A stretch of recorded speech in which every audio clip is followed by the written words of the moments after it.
When you install IPA files on your iPhone using third-party platforms like AltStore or Sideloady, the apps stop working after 7 days. So in this video, I will show you how to permanently install IPA files on your iPhone without any revoke issue.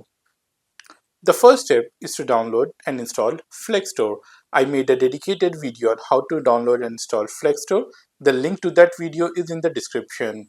With the help of FleckStore, you can install any IPA file on your iPhone without any revoke issue, and this will permanently install the IPA file.